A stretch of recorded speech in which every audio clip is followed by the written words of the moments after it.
2022 was wild. I was deep into my first semester at uni here in Surabaya, just grinding through classes, assignment, and trying to balance it all with a bit of a social life. But that year, my travel habits totally changed. I started this whole new things of constantly zipping between Surabaya and Jakarta.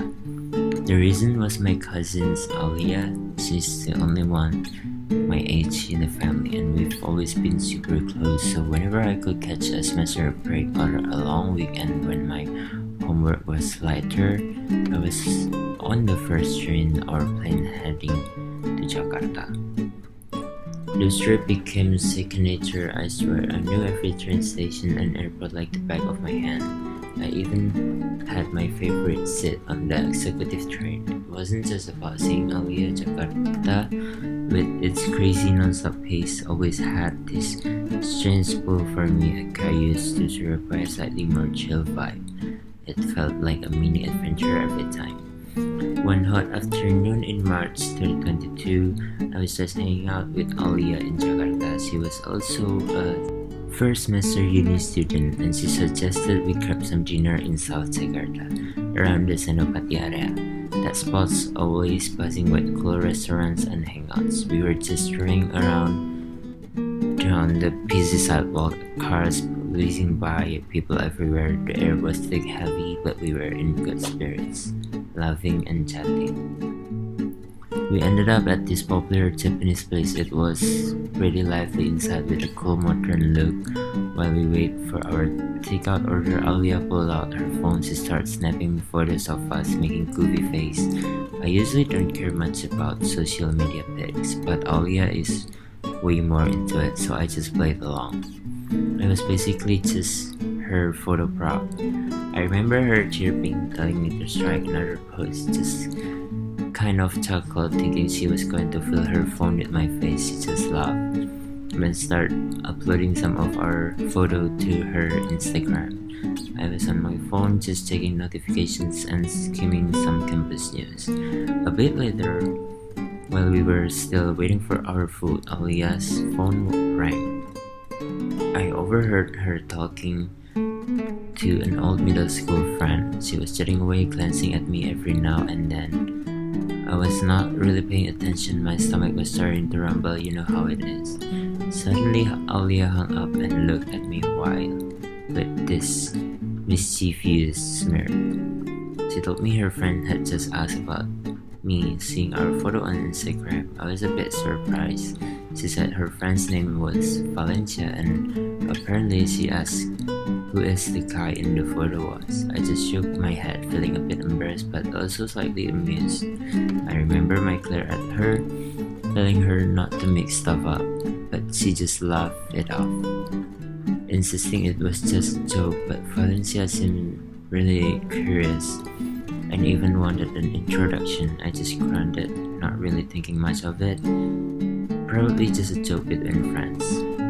But Alia was not done. She suggested giving Valencia my Instagram, saying we might hit it off. I hesitated, wondering why so sudden. She just insisted it was only an Instagram exchange, like making a new friend. She knows I'm a bit reserved, so she often takes the lead in introducing people. Finally, with Alia's nagging, I gave in. A little while later, my phone buzzed and Instagram notification popped up. Valencia has requested to follow you. I opened her profile. Her picture showed a girl with long hair, a sweet smile, and friendly eyes. She looked pretty cute. I tapped accept and then follow back. Moments later, another notification was Valencia sent you a message.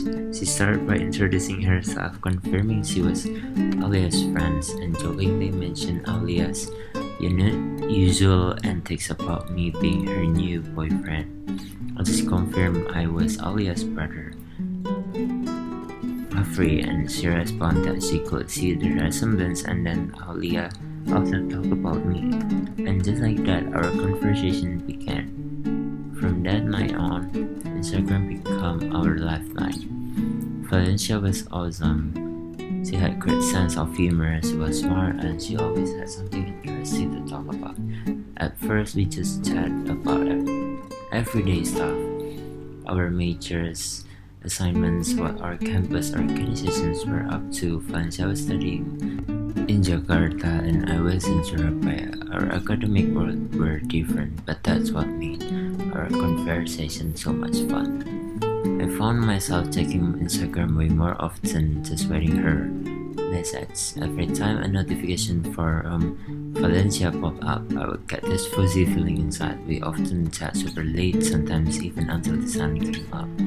It was not just text, we would send each other voice notes or call on Instagram sometimes. Valencia's cheerful voice always brightened my day. I would catch myself smiling for no reason, just hearing her or reading her message back with funny emojis. My uni friends started noticing the change in me. I was always glued to my phone, reading to myself, even zoning out during lectures. I recall Ryan, one of my closest friends from uni, teasing me at a campus hangout, suggesting I was totally in love. He would then guess she was a Jakarta girl. I just gave a small smile, neither confirming nor denying. A month flew by.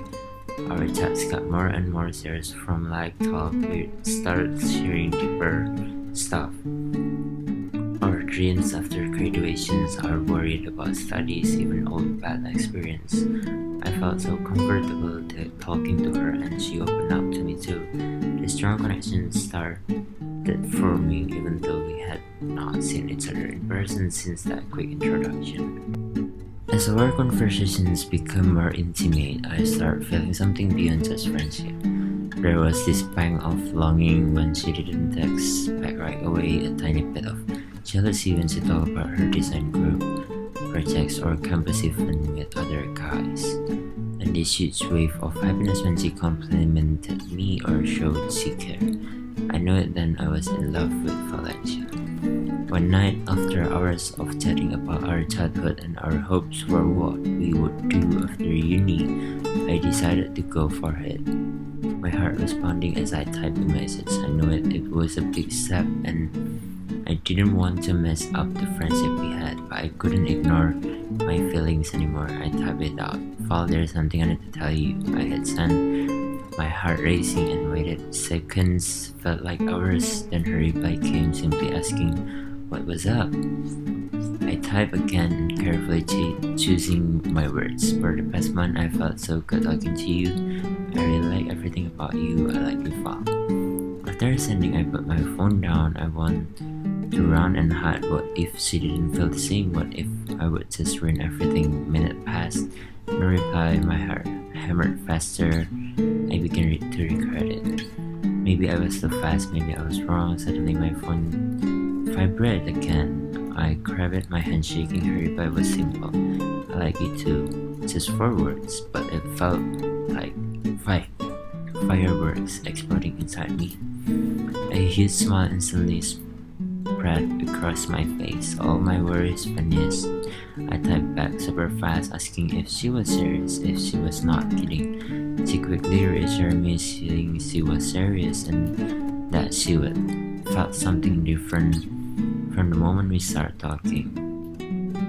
That night we became a couple, and even though it was just over a text, it felt so real. I was bubbling with happiness. The long distance relationships officially kicked off. I know it would not be easy, especially with our back uni schedules and tight studying budgets, but I was ready to try. But we promised to each other we would trust. We talked things out and we would meet up whenever we could. That first thing in Jakarta marked the start of my endless back and forth trips. Almost every month, if my class schedule and my bank account allowed, I tried to fly to Jakarta. Valencia sometimes would come to Surabaya, but it was rarer because our campus deadlines and design projects kept her busy. Every time I visited, it felt like a mini vacation that I'd been counting down to. We always tried to pack us in as much as possible, checking out new cafes, hitting up cool spots, or just chilling at Alia's apartment, watching movies. Those moments always felt way too short. Every time I had to head back to Surabaya, this heavy feeling would settle in. Goodbye suck. I often see Valencia trying to hold back tears as she dropped me off at the station or airport. I felt the same way. Going back to Surabaya felt empty after being with her. I remember her telling me to be careful, her eyes shiny. I would gently touch her cheek and promise to be careful and tell her to take good care of herself too, and that we would video call later. She would just hug me tight like she never wanted to let me go. Our constant communication was the main thing keeping us afloat. We always tried to keep each other updated, even with quick texts. Video calls became our nightly ritual. We would talk about our day, complain about thought assignments or annoying group members, or just quickly look at each other. But as time went on, the long distance thing started getting heavier. The constant longing plus our individual busy lives slowly led to small arguments.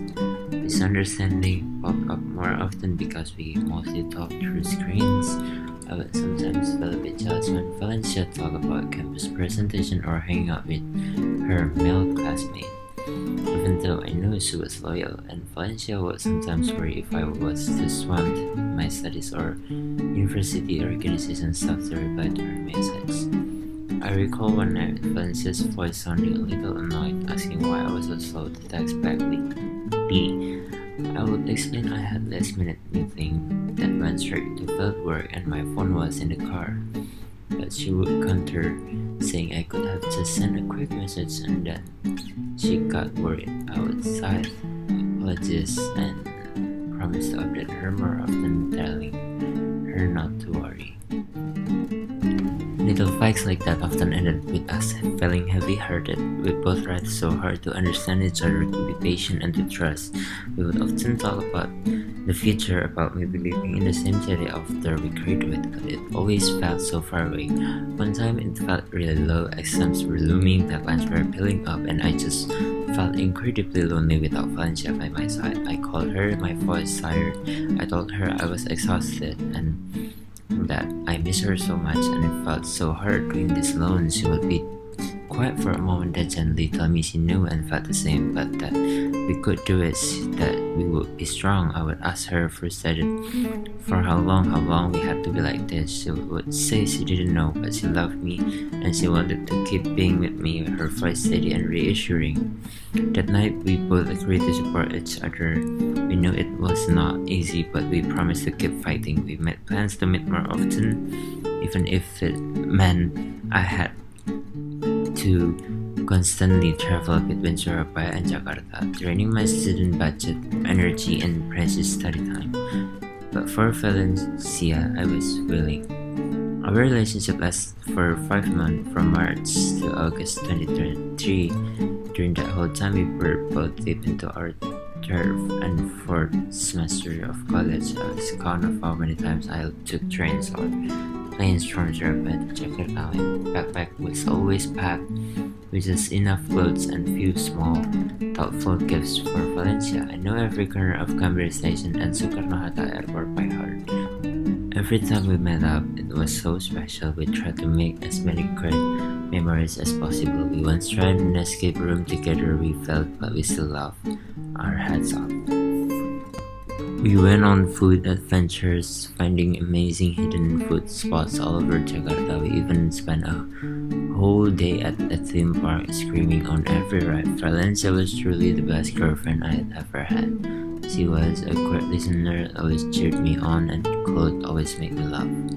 But beneath all that happiness, a sense of exhaustion slowly grew. Not exhaustion from Valencia, but from the distance itself. The pressure of university assignment, group projects, and upcoming exams in Surabaya, plus the constant need to set aside time and limited students' funds to travel to Jakarta. started to feel like too much, and it was the same for Valencia. She had a super busy academic schedule with her design projects, and she had to split her time between her studies, campus activities, family, friends, and me. The constant longing makes our busy lives started to cause more frequent and serious arguments. The frustration of not always being able to be there for each other, or not being able to share small everyday moments like studying together in the library or simply craving coffee in classes slowly chip away at our happiness.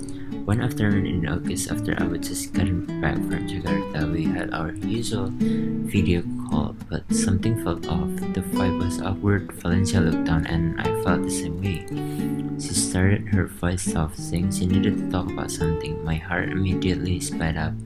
I had a bad feeling she didn't confess that she felt neither of us was strong enough for this anymore. I just froze. I knew exactly what she meant. I felt the same way, even though I would been trying so hard not to admit it. My voice cracked as I asked if she meant our relationship. She nodded, tears now streaming down her face, and admitted she loved me so much, but she was tired of the distance, tired of feeling lonely while I was far away. Hearing her say it shattered me. I knew she was right. I felt the same exhaustion every time I went back to Surabaya. There was this emptiness. I miss physical touch. Just having her actually there and direct support. Talking through a screen never be enough to fill that void, especially when we were both navigating the stress of college. I remember telling her I was tired too, my voice hoarse,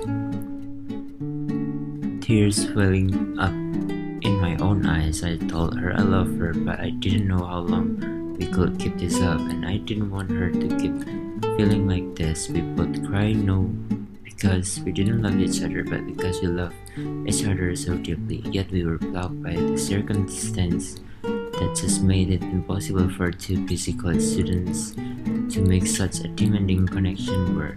She then said, her voice trembling, that maybe it was time we ended it. I closed my eyes. Those words felt like a knife twisting in my heart. I told her I didn't want to lose her. She replied that she didn't want to lose me either, but we both knew this long distance thing was not healthy for either of us. We were both suffering. After what felt like a long, painful conversation, we both agreed to break up. 5 months. Just 5 months. It was so fast and so incredibly hard. There was deep disappointment because we would fought so hard. But there was also a tiny sense of relief because the huge burden that two university students had been carrying, trying to balance studies, social lives, and a thought long-distance relationship, was finally lifted. After we broke up, we both needed time to heal. I got back on checking on Instagram, especially to avoid seeing Valencia's feed. Aulia knew what was going on and tried to support me. She didn't say much, just sometimes invited me to Jakarta during semester break to distract me or just accompanied me for coffee in Surabaya. A few weeks after the breakup, I deleted all our photos together on Instagram. I know it was a painful step, but I had to do it to move on with my life. However, I didn't delete this with memories we created together. The moment in Science City, our laughter while trying the escape room, or our long conversation late into the night, all of it remain neatly stored in the corner of my heart. I learned a lot from this relationship. I learned about patience, trust, and the meaning of commitment. I learned that love alone is not enough to maintain a relationship, especially a long-distance one. When you are both still navigating the complexities of college life, it takes more than that. Unwavering support, deep understanding, and the ability to overcome inevitable challenges, which for us were simply too much to bear at that stage of our lives. Even though it ended I never regret getting to know Valencia. She was an important part of my journey during those college years in 2022 and 2023. She was the person who made me brave enough to take risks, brave enough to feel love so deeply, and brave enough to face challenges. these days, sometimes I still think of Valencia, sometimes I see our old photos in my phone's cloud storage